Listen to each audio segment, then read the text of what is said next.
When people talk about God, they often talk about faith, revelation, or tradition. And for centuries, those have been the main ways to explore the question. But what if we just set all of that aside? What if we used only one tool? Cold, hard logic. Well, the philosopher J.L. Mackie did exactly that, and we're going to follow his chain of reasoning, step by fascinating step. Our guide for all of this is Mackie's landmark 1982 book, The Miracle of Theism. In it, he treats this huge question not as something you just have to accept, but as a hypothesis that you can actually test. He's like a philosophical detective, weighing the evidence for and against with some serious rigor. Okay, you ready? Let's dive in.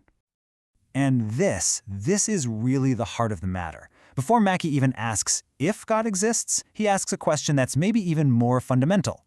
Is logic even the right tool for this job? Can we actually argue our way to a definitive answer, one way or the other? Right. So before we start weighing any evidence, we've got to agree on the rules of the game. Mackie's first move is to establish that this question, whether God exists, is something we can and absolutely should talk about rationally. So what are we actually talking about when we say God? Mackie is super specific here. He's not talking about some vague spirit of the universe. He defines theism as the belief in a single, all-powerful, all-knowing, and perfectly good creator. The God you find in Judaism, Christianity, and Islam. It's a very particular idea we're investigating. And here it is, straight from the man himself. He's basically saying, look, let's not be afraid of this topic. Sure, it's deeply personal for a lot of people, but it's also a claim about the way reality is. And that makes it totally fair game for logical analysis.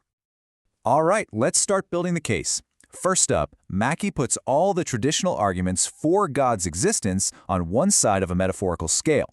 He's going to examine each one to see just how much rational weight it really holds. Now, it's really important to get the strategy here. The case for theism usually isn't about one single knockout punch argument. No, it's more like a legal case. You build a cumulative case where lots of different pieces of evidence taken together are meant to paint a really persuasive picture. So, what's in this case file? Well, Mackie looks at the big ones. You've got the cosmological argument, this idea that everything had to come from somewhere. So if you go back far enough, there must be a first cause, and that's God. Then there's the argument from design. You look at something incredibly complex, like an eyeball, and think, wow, that had to be designed. He also weighs arguments from our own consciousness. How can a purely physical brain create this feeling of being me? And of course, reports of miracles throughout history. Okay, so that's one side of the scale loaded up. Now we've got to look at the other. After carefully going through the case for theism, Mackie turns his sharp focus to the arguments against it. The powerful reasons someone might say, you know what, I don't think this being exists. And you can see right away this is a fundamental clash of worldviews. The case for theism basically says the natural world isn't enough to explain itself. You need something supernatural. The case against it fires back and says, hold on, we think logic and science can explain reality just fine on their own, thank you very much. For Mackie, the absolute heavyweight on this side of the scale is the famous problem of evil. How can a perfectly good and all-powerful God allow for so much horrible suffering in the world? It's a massive logical puzzle. But he doesn't stop there.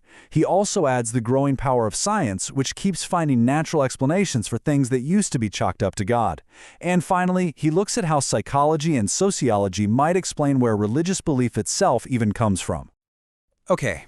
The arguments are all lined up on both sides of the scale, so what now?